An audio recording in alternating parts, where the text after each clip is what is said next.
7 தமிழ். பொறுப்பும் பொது நலமும். படம் அப்பொழுதும் இதே மாதிரியான பேச்சுவார்த்தைகள் நடைபெற்றன, இதே மாதிரியான நெருக்கடிகள் கொடுக்கப்பட்டன. சரியாக சொன்னீங்க. இப்போ அதான் அரசாங்கம் ஒவ்வொரு கட்டத்திலும் இப்படிதான் செஞ்சு வந்திருக்கு. விஸ்வரூபம் படம் வந்த போது அந்த படத்தை நான் முழுக்க விமர்சித்து எழுதியிருக்கிறேன். அந்த படம் அமெரிக்காவுடைய நோக்கத்திற்கு சேவை செய்கின்ற ஒரு படம் என்று, ஒரு இஸ்லாமிய மக்களை உலகத்தின் எதிரிகளாக சித்தரிக்கின்ற ஏகாதிபத்திய நோக்கத்துக்கு தொண்டு செய்கிற படம் என்று அந்த படத்தை நான் தாக்கி இருக்கிறேன்.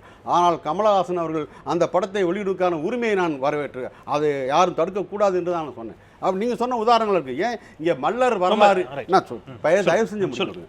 மல்லர் வரலாறு என்று ஒருவர் புத்தகம் எழுதுறாருங்க, ஒரு ஒடுக்கப்பட்ட மக்களுடைய வாழ்க்கை வரலாறு. அதை இன்னொரு சமூகத்தை சேர்ந்து எங்களை இழிவுபடுத்துவதாக இருக்கிறது என்று கிளப்புகிறார்கள். உடனே நீங்களும் நானும் அந்த புத்தகத்தில் என்ன எழுதியிருக்கிறது என்று படிக்க வாய்ப்பு இல்லாமல் அரசாங்கம் அந்த புத்தகத்தை தடை விதிக்கிறது.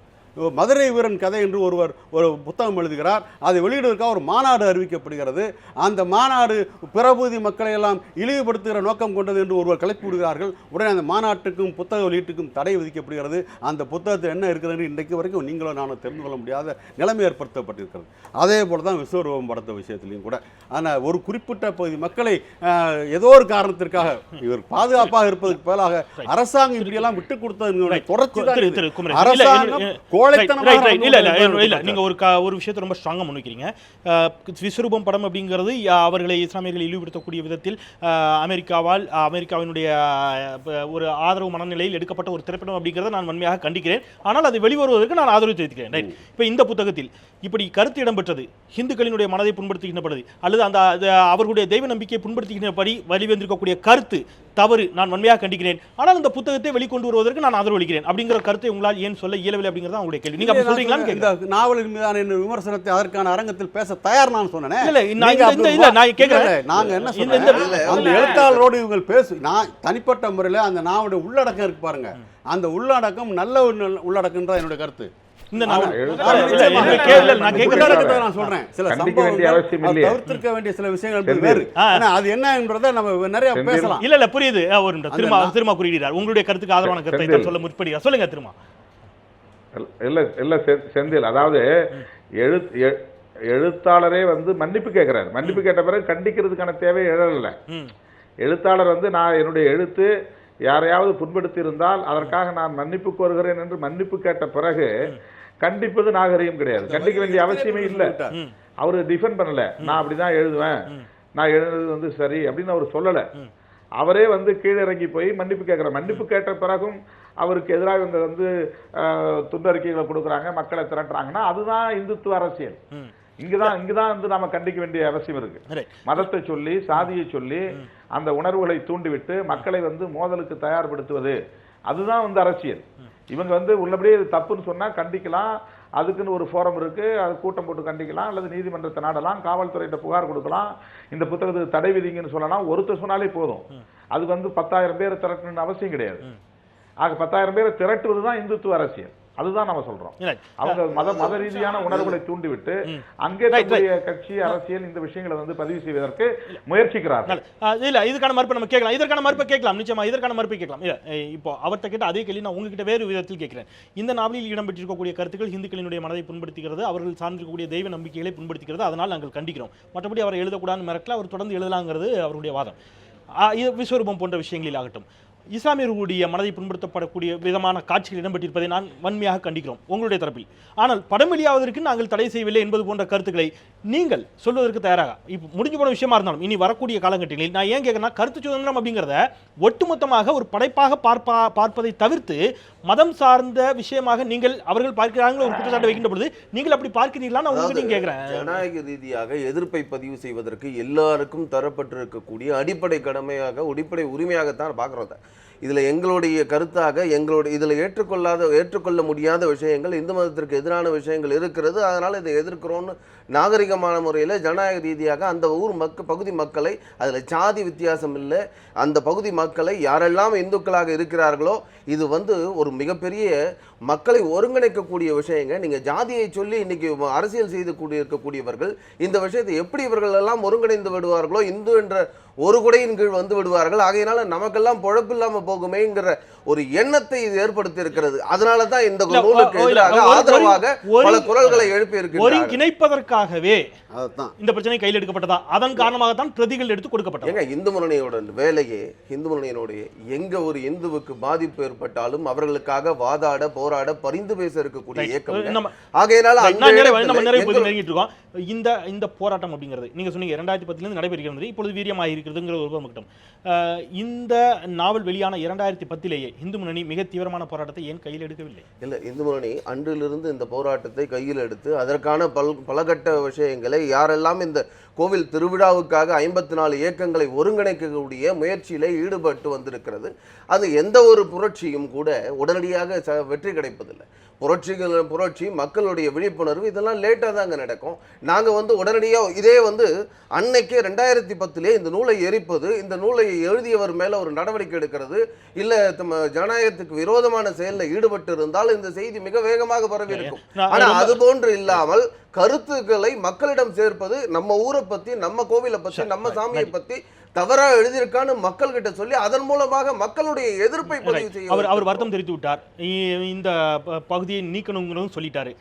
உங்களுடைய அதிகபட்ச எதிர்பார்ப்பு இனிமேலும் என்னவாக இருக்கிறது? இந்த பிரச்சனை இதோடு முடிப்பதாக உங்களுடைய எதிர்பார்ப்பு என்னவாக? நாங்க என்ன எதிர்பார்க்கிறோம் என்று சொன்னால், இந்த நூலில் இது போன்ற பல விஷயங்கள் சகோதரர் திருமாவளவன் அவர்கள் சொல்லும் பொழுது கூட பல விஷயங்கள்ல முதல்ல கற்பு பத்தி பேசும்போது குஷ்பு விஷயங்கள் நாங்க சொல்லியாச்சு அப்படின்னு சொல்லியாச்சு. ரெண்டாவது இந்த இது நேற்றுக்கு முந்த நாள் நடந்த சம்பவத்துல அதுவும் நான் கண்டித்தேன்னு சொல்றார். தப்பு நடந்து விட்டது, அதுக்கப்புறம் கண்டிக்கிற விஷயம். அதே மாதிரிதான் இந்த நூலுடைய எதுவும் பார்க்கிறேன். ஒரு தப்பு நடந்திருக்கிறது, இது மக்களுக்கு செய்தியாக போய் சேர்ந்து இருக்கிறது. இதை பற்றி இந்துக்களை மனதை புண்படுத்துகின்ற விதத்தில் விஷயங்கள் வந்திருக்கிறது. அந்த நேரத்தில் இது தொடர்ந்து இது மன்னிப்பு கேட்டிருக்கிறார். இந்த புத்தகம் இனிமே வெளியிட மாட்டோம், இனிமே விற்க மாட்டோம்னு சொல்லியிருக்கிறார். அதை வரவேற்கிறோம். அதே சமயத்தில் இது மாதிரி தொடர்ந்து இந்துக்களுக்கு எதிரான பிரச்சனைகள் நூல்கள் வரும்பொழுது மட்டும்தான் இன்றைக்கு இருக்கக்கூடிய எல்லா அரசியல் கட்சிகளும் அதிகபட்சமாக நீங்கள் எதிர்பார்ப்பது என்ன? அவள் நூலை எழுத மாட்டேன்னு சொல்லியாச்சு. அதனால இது போன்ற சார்ந்த கருத்துக்களை எழுதக்கூடாது. இது போன்ற இந்து மதத்திற்கு எதிரான நூல்கள், இந்து மதத்திற்கு எதிரான கருத்துக்களை எழுதக்கூடாதுங்கிறது நான் நிறைவு கருத்தாக இந்த கேள்வியோடு சேர்த்து வைக்கிறேன். ஒரு விஷயம் நிச்சயமாக உங்களோடு தான் நிறைவு செய்வேன் திருமாவளவன். நிச்சயமாக இந்த புத்தகம் அவர்களிடம் கொண்டு போய் சேர்க்கக்கூடாது. அந்த கருத்து என்னை பற்றி யாரோ அல்லது என் குடும்பத்தை பற்றி தவறாக யாரோ ஒரு பதிவு செய்கிறார் முகநூலில் என்றால் நான் உடனடியாக அதை அழிக்கத்தான் முற்படுவேன். அது வேறு யாருக்கும் போகக்கூடாது. அவதூறான கருத்து என்னை பற்றி தான் நான் துடிப்பேன். நீங்கள் நம்புகின்ற மதிக்கின்ற ஒரு விஷயத்தை பற்றி அவதூறாக எழுதியிருந்தால் அதை பிரதிகள் எடுத்து கொடுத்தது சரியா? ஒரு விஷயம், முதல்ல இந்த முன்னுரையில் அவர் என்ன சொல்லிருக்கணும்னா, இது கற்பனையான்னு சொல்லி இந்த கதை எழுதியிருந்தால் பரவாயில்ல. முன்னுரையில் அது உண்மைன்னு சொன்னது தவறு. முதல் விஷயம் அதை பதிவு பண்ணுறேன். ரெண்டாவது ஒரு பகுதியில் வாழக்கூடிய, இதில் சாதி மதம் நான் கொண்டு வரல, திருச்செங்கோட்டு பகுதியில் வாழக்கூடிய மக்களை கேவலப்படுத்தியிருக்கிறார். அந்த பகுதியில் வாழக்கூடிய மக்களை கேவலப்படுத்தினது தவறு. அதற்கான மன்னிப்பை அவர் கேட்டிருந்தாலும் கூட அந்த பகுதியில் உள்ள மக்கள் அங்கே போய் யாரும் பெண் எடுக்கிறதுக்கு பயப்படுவாங்க, அங்கே பெண் கொடுக்கறதுக்கு பயப்படுவாங்க. அந்த பகுதி மக்களை அவர் கேவலப்படுத்தியிருக்காரு. நான் பிரதி எடுத்து கொடுத்ததெல்லாம் நியாயம் நான் சொல்ல வரல, இதை சாதியவாதமாக மதவாதமாக எடுத்துக்கல. ஆனால் ஒரே ஒரு விஷயம்தான், இது போன்ற மக்களுடைய நம்பிக்கை சார்ந்த விஷயங்களை, மக்களுடைய ஆன்மீகம் சார்ந்த விஷயங்களை இனி எழுதக்கூடாது. அவர் மீண்டும் தன்னுடைய பேனாவை கையில் எடுக்க வேண்டும், என்னுடைய வேண்டுகோள் அவருக்கு. ஏன்னா ஒரு மக்களின் நலனில் அக்கறை உள்ள சமூக மாற்றங்கள் நிகழ்ந்து கொண்டே இருக்க வேண்டும், சில உண்மைகளை அதற்காக சொல்லிக்கொண்டே இருக்க வேண்டும் என்ற மன துடிப்பு உள்ள ஒரு படைப்பாளி இப்படிப்பட்ட ஒரு தாக்குதலை கண்டு பின்வாங்கிவிடக்கூடாது, மீண்டும் நான் உயிர்த்தள வேண்டும் என்ற விருப்பத்தை சொல்கிறேன். அடுத்து இப்பொழுதைக்கு அந்த மனு கள்ளச்சிரிப்பு சிரித்து கொண்டு தன் வாயிலே வழிந்து கொண்டிருக்கிற ரத்தத்தை ருசித்து தன் நாவால் சுழற்றி உள்ளே இழுத்து கொண்டிருக்கிறான் என்பதை தான் நான் பார்க்குறேன். இது மனுவினுடைய வெற்றியாக பார்க்குறேன். ஏன்னா இந்த விஷயம் இதோடு நின்றுவிடும் நான் கற்பனை கூட பண்ணலை. நிச்சயமாக அடுத்து நீங்கள் எந்த ஒரு உரிமையை பேசினாலும் அது நம்முடைய இந்த நாட்டினுடைய பாரம்பரியத்துக்கு எதிரானது.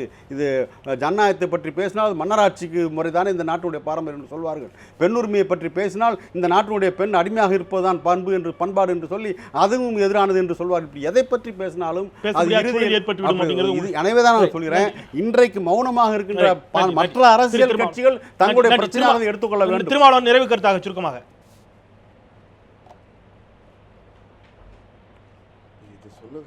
அதாவது ஒரு விஷயம் இதில் முக்கியமாக நான் பதிவு செய்ய விரும்புவது என்னவென்றால், இப்போ இந்து முன்னணியை சார்ந்த தோழரும் மற்ற நண்பர்களும் பேசுகிற போது இது இந்துக்களுக்கு எதிராக மட்டுமே இந்த விமர்சனங்கள் வருகின்றன என்று சொன்னார். அந்த கதையை எழுதியிருக்கிற மாதுருபாகன் நாவலை எழுதியிருக்கிற பெருமாள் முருகன் ஒரு கிறித்தவரோ முஸ்லீமோ அல்ல. இந்த கருத்துக்கு பெருமாள் முருகனுக்கு பாதுகாப்பு வேண்டும் என்று தொடர்ந்து இங்கு வாதிட்டு கொண்டிருக்கிற தோழர் குமரேசன் ஒரு கிறித்தவரோ அல்லது முஸ்லீமோ அல்லது ஒரு பௌத்தரோ அல்ல.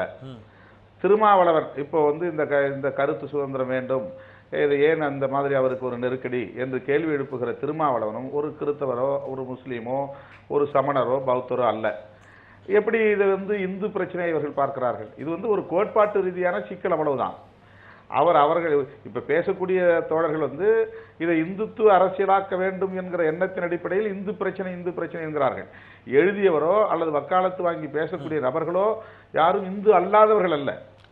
அப்படி என்றால் இவர்கள் சொல்லுவதிலே ஒரு நியாயம் இருக்கிற, இவர் கிறிஸ்டியன் அதனால தான் இந்த மாதிரி எழுதியிருக்கிறான், இவன் ஒரு முஸ்லீம் அதனால தான் இந்த மாதிரி இந்துக்களுக்கு எதிராக இப்படி பிரச்சாரம் பண்றான், இப்படி பேசுறான்னு சொல்லலாம். இப்ப நான் எங்களை அவங்க என்னவா பார்க்கிறார்கள்? எனக்கு என்ன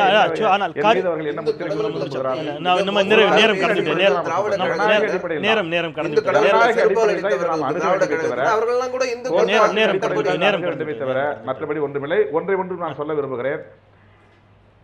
அதான் அல்ல செந்தில் சொல்லிடுறேன். பெருமாள் முருகன் ஒரு எழுத்தாளர். எழுத்தாளர்கள் எப்போதுமே எழுதாமல் இருக்க முடியாது.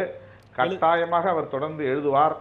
ஆனால் அவருக்கு விடுக்கப்பட்டிருக்கிற இந்த அச்சுறுத்தலுக்கு தமிழக அரசு தான் பொறுப்பேற்க வேண்டும். நன்றி நன்றி நன்றி. அவருக்கான பாதுகாப்பை கொடுக்க வேண்டும் அப்படிங்கிற அளவிலே உங்களுடைய வாதத்தை நான் எடுத்துக்கொண்டு இந்த அமர்வை நாம் நிறைவு செய்யலாம். அரங்கில் வந்து 3 பேரும் உங்களுடைய கருத்துக்களை பகிர்ந்துள்ளீர்கள். மிக்க நன்றி. தொடர்ந்து பேசுவதற்கான இன்னும் மிச்சமான விஷயங்கள் ஏராளம் இருக்கின்றன. உங்கள் அத்தனை பேரிடமும் நேரம் அனுமதிக்க மறுக்கிறது.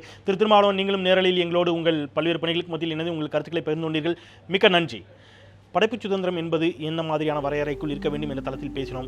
அது மற்றவருடைய மனதை புண்படுத்தாத வகையில் இருக்க வேண்டும் என்ற கருத்தை முன்வைத்திருக்கிறார்கள். பல்வேறு இடங்களில் கருத்து சுதந்திரம் அப்படிங்கிறது முரண்பாடாகவே இருந்திருக்கிறது. அந்த முரண்பாடுகளோடு இயங்கக்கூடியதுதான் ஜனநாயகம் அப்படிங்கிற ஒரு கருத்தும் இங்கே பதிவு செய்யப்பட்டிருக்கிறது.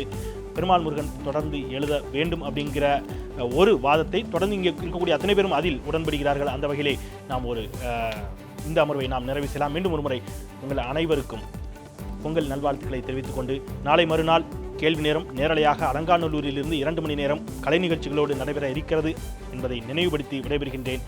நன்றி, வணக்கம்.